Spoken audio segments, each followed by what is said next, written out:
한 목소리로 함께 읽겠습니다. 아브넬이 자기를 대신하여 전령들을 다윗에게 보내어 이르되 이 땅이 누구의 것이니까? 또 이르되 당신은 나와 더불어 언약을 맺사이다. 내 손이 당신을 도와 온 이스라엘이 당신에게 돌아가게 하리이다 하니 다윗이 이르되 좋다. 내가 너와 언약을 맺거니와 내가 네게 한 가지 일을 요구하노니 나를 보러 올 때에 우선 사울의 딸 미갈을 데리고 오라. 그러하지 아니하면 내 얼굴을 보지 못하리라 하고 다윗이 사울의 아들 이스보셋에게 전령을 보내 이르되 내처 미갈을 내게로 돌리라. 그는 내가 전에 블레셋 사람의 포피 100개로 나와 정혼한 자니라 하니 이스보셋이 사람을 보내 그의 남편 라이스의 아들 발디엘에게서 그를 빼앗아 오매 그의 남편이 그와 함께 오되 울며 바울임까지 따라왔더니 아브넬이 그에게 돌아가라 하매 돌아가니라. 아멘. 아브넬이 다윗에게 이제 언약을 약조를 맺고 이제 이스보셋에게 바쳤던 그 충성을 이제 다윗에게 돌리려고 하고 있습니다. 이스보셋이 아브넬의 잘못을 지적한 것으로 아브넬의 마음이 이제 변심해서 다윗에게로 돌아섰습니다. 그리고 아브넬이 다윗에게 전령들을 보내서 자기의 의사를 밝힙니다. 그런데 그때 아브넬이 이야기하기를 이 땅이 누구의 것이니까? 여기 이제 상징적인 의미가 있습니다. 이것은 다윗이 기름 부음 받은 자로서 이스라엘의 왕이라고 하는 그 왕이라고 하는 것을 인정함과 동시에 또 현재 자기가 이스라엘 땅의 실권을 가지고 있는 것임을 은근히 이제 과시하는 것입니다. 그렇게 하면서 이제 다윗에게 언약을 제안하는 것이죠. 나에게 이런 군사력이 있으니까, 그리고 당신에게는 이 군사력이 또 필요하니까 언약을 맺읍시다. 이렇게 제안을 하는 겁니다. 그래서 언약을 맺으면 다윗이 이스라엘 왕이 되도록 적극 돕겠다. 이렇게 이야기를 한 거죠. 본문에는 아브넬이 다윗에게 어떠한 조건을 제시했는지 구체적인 내용은 기록되어 있지 않습니다. 그런데 그가 아마 요구했던 것은 안전보장과 자기의 지위에 대한 보장일 것입니다. 그동안 이스보셋을 도와서 이스보엘의 형식적으로는 그 바로 1인지야 만인지상의 위치에서, 근데 실제적으로는 이스보셋보다도 더 강한 권력을 쥐고 있었기 때문에 그가 이제 다윗에게 그에 버금가는 그런 권리를, 보장을 받기를 원했을 것입니다. 그래서 다윗이 이 아브넬의 언약 제안에 동의를 합니다. 그렇게 하겠다. 하지만 다윗도 이제 조건을 하나 제시를 하는데 그 조건이 무엇이냐면 사울의 딸이었던 자기의 첫 번째 아내였던 미갈을 되돌려 받는 것입니다. 그러니까 사울이 미갈을 다윗에게서 빼앗아서 지금 다른 이에게 주었습니다. 그래서 다윗이 지금 발디엘에게서 그 미갈을 빼앗아서 나에게 되돌려줘라. 이것이 이제 너의 조건을, 너의 언약 제안을 받아들이는 조건이다. 이렇게 이제 이야기를 했습니다.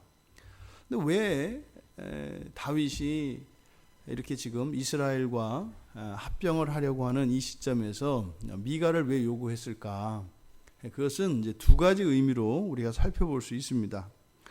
첫 번째로는 미갈이 사울의 딸이기 때문에 다시 미갈을 되찾아오면 다윗이 이스라엘 사람들에게 자신이 왕이 되는 것에 대한 정당성의 근거가 됩니다. 왕의 사위가 되기 때문에 왕의 사위의 지위를 회복하기 때문입니다. 그래서 장차 자신이 이스라엘 전체의 통합 왕이 되었을 때 민심을 수습하기 위해서, 민심을 자기 자신에게 돌리기 위해서 그런 정치적인 목적으로 미가를 요구했을 것이다 라고 하는 이런 견해가 있을 수 있고, 또 하나는 미갈은 진심으로 다윗을 사랑했었습니다. 아버지 사울에 의해서 어쩔 수 없이 이제 발디엘에게 갔지만 미갈이 먼저 다윗을 사랑했고, 실제로 사울이 다윗을 죽이려고 할 때 위험을 무릅쓰고 다윗을 감추어주고 구해주었던 것이 이 미갈입니다. 그러니까 다윗이 그 인간적인 정리를 잊지 않고 있었던 것이죠. 미갈에게 분명히 은혜를 입었고 또 그 미갈의 순수한 그 사랑을 알았기 때문에 바로 인간적인 측면에서 다윗이 그 미갈의 사랑에 대한 보답으로, 그 사랑에 대한 응답으로 이렇게 했을 것이다 라고 또 한 가지 이런 해석이 이제 가능합니다. 그러니까 이거는 아주 그 따뜻한 인간애를 나타내고 있는 거죠. 이것 또한 백성들에게 충분히 감동을 줄 만한 그런 내용입니다.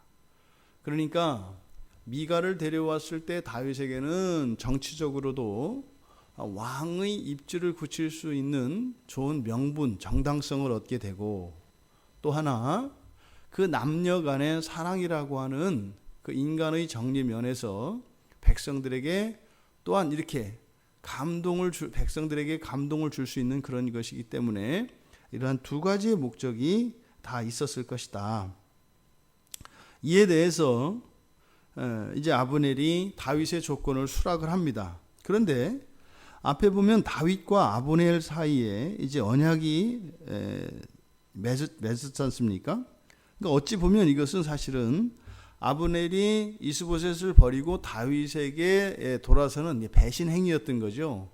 그러니까 아마 이 언약의 처음 시작은 아브넬 개인적인 것이고 사적인 것이었을 겁니다.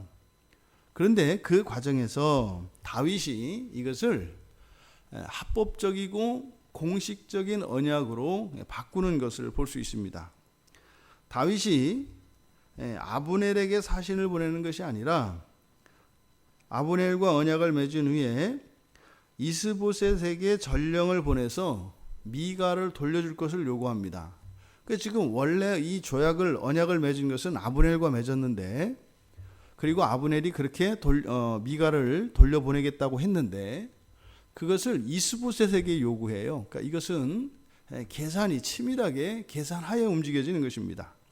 처음 아브넬이 찾아와서 다윗과 이런 언약을 맺었을 때는 분명히 개인적인 것임을 알았을 겁니다. 근데 그대로 그렇게 이스보셋을 배신하고 온 아브넬과 다윗이 언약을 맺으면 어떻게 되겠어요? 다윗도 불법이 되는 겁니다. 그래서 이것을 합법적인 것으로 바꾸는데 그것을 이스보셋에게 직접 요구를 합니다. 이것은 사실은 무엇이겠어요? 아브넬과 언약을 맺었지만 이스보셋에게 미갈을 요구하는 것은 자신이 그 이스보셋의 그러니까 사울의 사위로서의 권리를 주장하는 것이죠. 그러니까 지금 이스보셋은 사울의 아들이고, 그러니까 딸인 미갈, 그러니까 누이죠. 누이의 매부격이 되니까 다윗이 이렇게 사울의 가족 관계를 이스보셋으로 하여금 인정할 것인지를 다윗이 묻고 있는 겁니다. 그랬을 때 이스보셋이 만약에 미갈을 돌려주게 된다면 이제 그 과정에 처음에는 이스보셋이 몰랐겠죠. 그럼 분명히 이것도 아브넬하고 무슨 일이 있었구나. 그럼 그걸 충분히 알아볼 수 있었을 겁니다. 그러면 이제 결정은 이스보셋이 해야 되는 겁니다. 그러니까 아브넬과 맺은 그 조약을 불법으로 규정하고 치워버리든지. 그럼 어떻게 돼요? 그러면 아브넬도 다윗이 제시한 그 조건을 지키지 못하니까 그 언약은 깨져버립니다. 근데 이스보셋이 그 아브넬의 그 권세 아래 있었기 때문에 이거는 뭐 어쩔 수 없다. 뭐 대세가 뭐 기울었으니 뭐 목숨이라도 부지해야 되겠다. 이렇게 해서 자기가 직접 미가를 보내게 되면은 미가를 보낸 것이 이스보셋이기 때문에 지금 이 언약이 어떻게 된다고요? 합법적이고 왕 사이에, 그러니까 유다 왕이었던 다윗과 이스라엘 왕이었던 이스보셋 사이에 마치 아브넬은 이스보셋이 보내서 온 것 같은 이런 구도가 된다 이 말입니다. 그러니까 다윗이 굉장히 꾀가 많은 사람입니다. 그러니까 이 도망 다닐 때도 보고 이렇게 보면은 다윗이 얼마나 이렇게 정치적인 이런 꾀가 얼마나 많은지 몰라요. 그래서 아브넬이 사적으로 자기 자신의 안위를 챙기려고 하였던 그것을 이용해서 아주 합법적으로 이렇게 인수합병하는 거죠. 보통은 이렇게 인수합병을 하면 큰 회사가 작은 회사를 먹는 건데 지금 어떻게 돼요? 조그만 그 유다 족속이 이스라엘 전체를 인수합병하는, 그러니까 M&A의 천재입니다. 이게 기업 인수합병에 이 다윗이 기가 막힌 거예요. 이게 전략이, 그러니까 이렇게 막 그 불법적으로 아마 아브넬은 또 그걸 이용해서 이 다음에 또 이렇게 하려고 뭐 이렇게 문서 같은 거를 했을 겁니다. 그래서 어떻게 해요? 통합하고 나서도 그 약점을 이용해서 아마 다윗을 뒤에서 이렇게 좌지우지하려고 하는 그런 음모를 충분히 꾸몄을 겁니다. 근데 그 모든 것을 다윗이 합법적인 것으로 공식화시키고 있는 장면이죠. 대단한 겁니다. 그러니까 이스보셋이 뭐 선택의 여지가 없죠, 사실은. 그러니까 발디엘에게서 미가를 빼앗아서 다윗에게 보냅니다. 이건 뭐겠어요? 다윗을 매형으로 인정하는 거죠. 그리고 사울 왕의 정식 부마로 사위로 인정을 하는 거죠. 그러면요, 다윗은 여호와께 기름을 부은 종교적인 권위와 또 왕으로부터 왕의 아들과 같은 반열에 섰기 때문에 정치적인 명분과 정당성을 다 얻게 되는 겁니다. 그러니까요, 다윗은 모든 면에서 합법적으로, 더더군다나 언약을 맺어서 이제 이스라엘의 왕권을 넘겨줄 것을, 안전보장을 해주고 왕권을 넘겨줄 것을 이미 계약을 했기 때문에 법적으로나 도덕적으로나 종교적으로 완벽하게 지금 일을 다 마무리 지은 겁니다.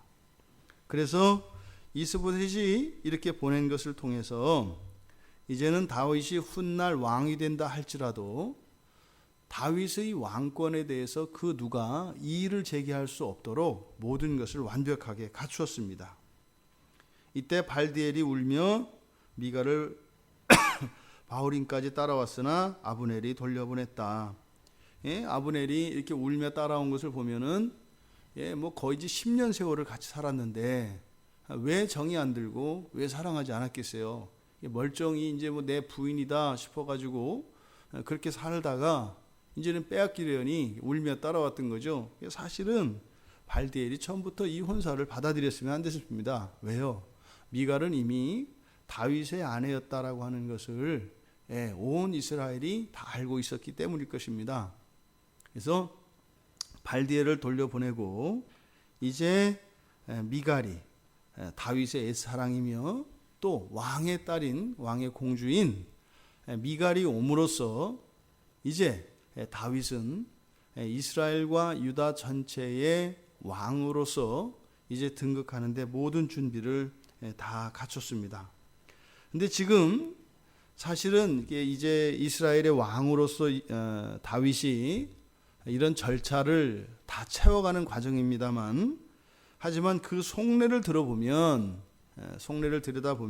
사실은 이렇게 이 일이 이루어지기까지 이게 실제적인 이 상황을 들여다보면 뭐예요? 아브넬의 배신, 그죠? 그리고 이스보셋으로 보면은 수치입니다. 총사령관이 가가지고 나라의 주권을 넘겨주고 지 마음대로 가서 뭐 언약을 맺고, 근데 더더군다나 그걸 또 다윗이 되받아쳐서 마치 아브넬이 스스로 온 것을 다윗이 뻔히 알면서 마치 나는 당신이 아브넬을 보낸 것으로 알고 언약을 맺었소 하는 것과 같이 마치 아브넬과 맺었던 그 언약 조건을 지금 이스보셋에게 이행해라고 하는, 그래서 이스보셋은 아브넬로부터도 또한 다윗으로부터도 아주 수치를 당하는 그런 과정입니다. 그리고 다윗은 뭐예요? 아주 고도의 이런 정략적인, 이건 뭐 술책이라고밖에 할 수 없는. 그러니까 지금 보세요. 아브넬과 이스보셋과 다윗 사이에 얼마나 그 자신들의 그 뜻을 이루기 위해서 요 안에 지금 그 정말 얼마나 가진 꾀와 노력을 다하고 있는가 말입니다. 그런데 이것이 겉으로는 어떻게 되는 거예요? 이스라엘과 유다로 분리되었던 이 나라가 하나로 통합되어서 하나님이 기름 부으신 다윗이 합법적인 왕으로 되고 있다, 이 말입니다. 겉으로는 마치 그 아브넬의 주도적인 역할과 그 이스보셋의 타협, 그리고 다윗의 정치력의 결과로 겉보기에는 그렇게 보입니다만, 또 자기들 나름대로 자기들의 꾀와 지략으로 이 일을 성사시켰다, 또 나름대로 그러지 않겠어요? 왜요? 뭐 이스보셋은 이스보셋대로 뭐 아브넬 눈치 보고 사느니 차라리 다윗과 인척 관계가 돼서 정정당당하게 권리를 누리는 게 훨씬 낫겠죠. 또 아브넬 입장에서는 그 기름 부음을 받았던 다윗과 이렇게 맞서서 대적하는 형태로 있을 때는 이게 끝이 길 수 없다는 걸 알았겠죠. 그러니까 완전한 왕국에서 지위를 보장받는 것이 훨씬 낫겠다라고 하는 계산이 있었을 겁니다. 다윗은 다윗대로요, 좀 양보를 하더라도 그런 거야 뭐 나중에 다 되고 나면 또 그때 가서 뭐 정리를 하면 되니까 일단은 나라의 안정을 취하는 게 우선이겠다, 이런 생각이었겠죠. 그러니까 아마 이 세 사람은 자기들 나름대로 계산을 하면서 이 결과가 나온 것에 자신들의 공로가 있고 자신들의 꾀가 이 일을 이루었다라고 하는 생각을 가지고 있었을 겁니다. 그런데 우리가 잊지 말아야 하는 것은 실제로 역사를 이루시는 역사의 주인은 여호와시라는 거예요. 여러분의 인생도, 우리 모두의 인생도 주인은 여호와이십니다.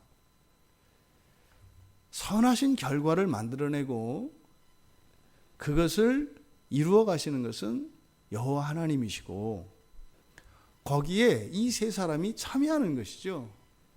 그러니까 이 세 사람이 여기에서 뭐 어떻게 좀 부실하고 좀 덜 됐다 할지라도 다윗이 왕이 되는 일에 방해가 될까요? 그럴 수 없죠.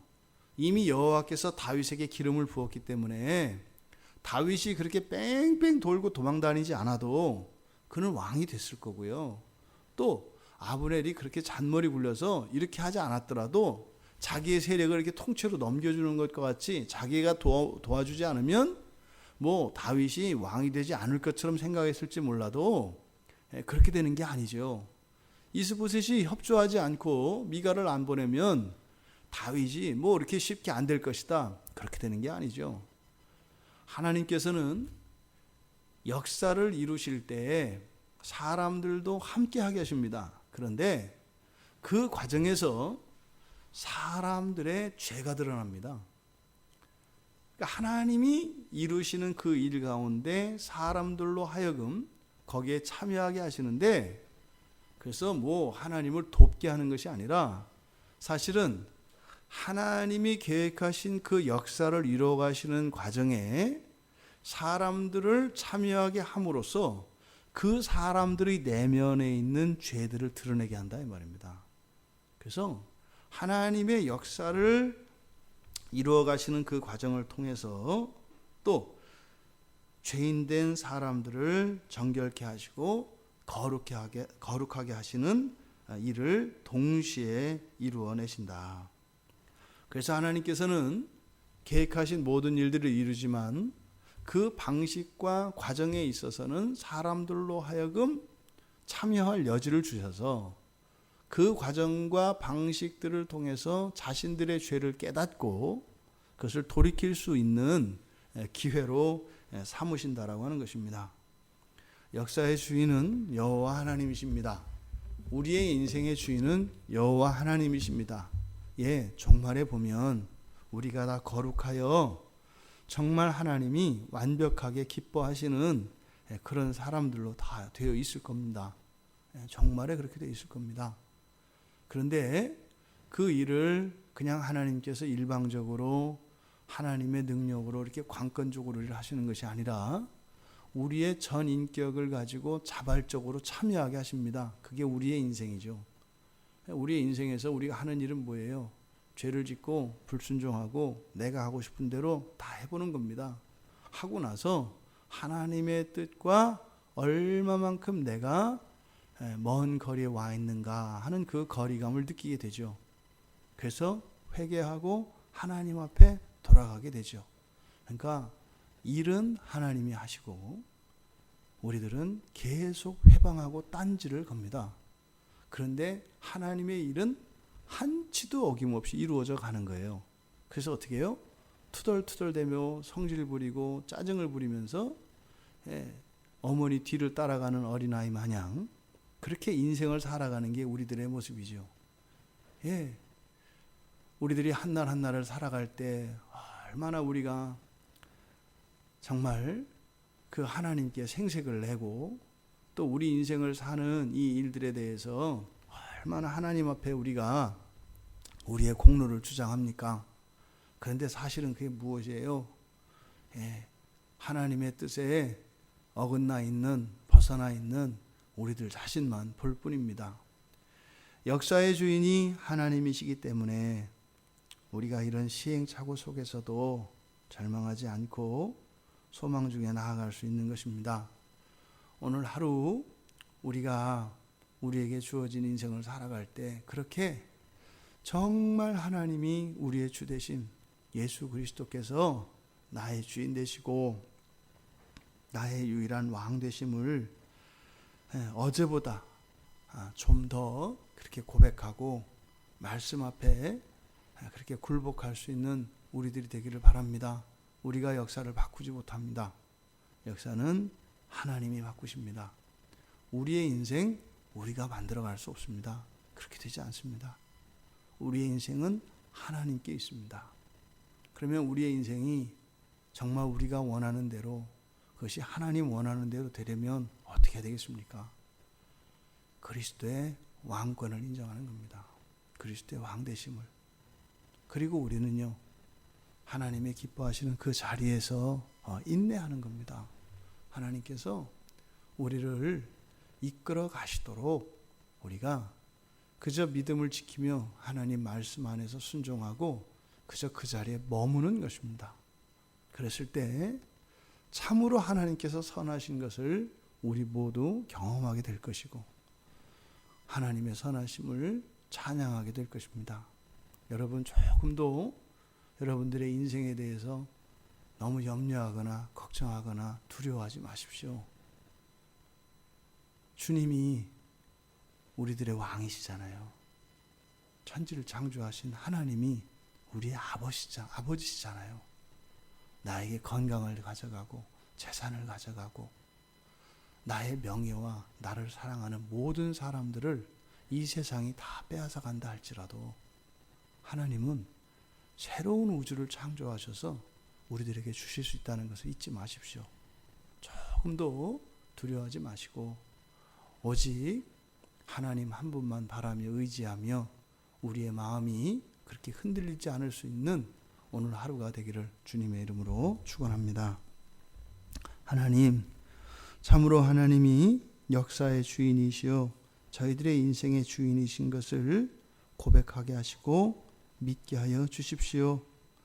저희들이 애쓰고 수고하는 것이 저희들의 인생을 만들고 역사를 만드는 것이 아니라 오히려 저희들이 무엇을 하려고 하면 할수록 그것이 하나님 앞에 더욱 죄된 것임을 알게 하여 주셔서 하나님 기뻐하시는 자리에 하나님의 뜻을 조차 순종하며 하루하루 믿음으로 인내하며 살아갈 때 날마다 새롭게 저희들의 인생과 역사를 바꾸시는 그 하나님을 찬양할 수 있도록 도와주시옵소서. 감사하며 예수님의 이름으로 기도드리옵나이다. 아멘.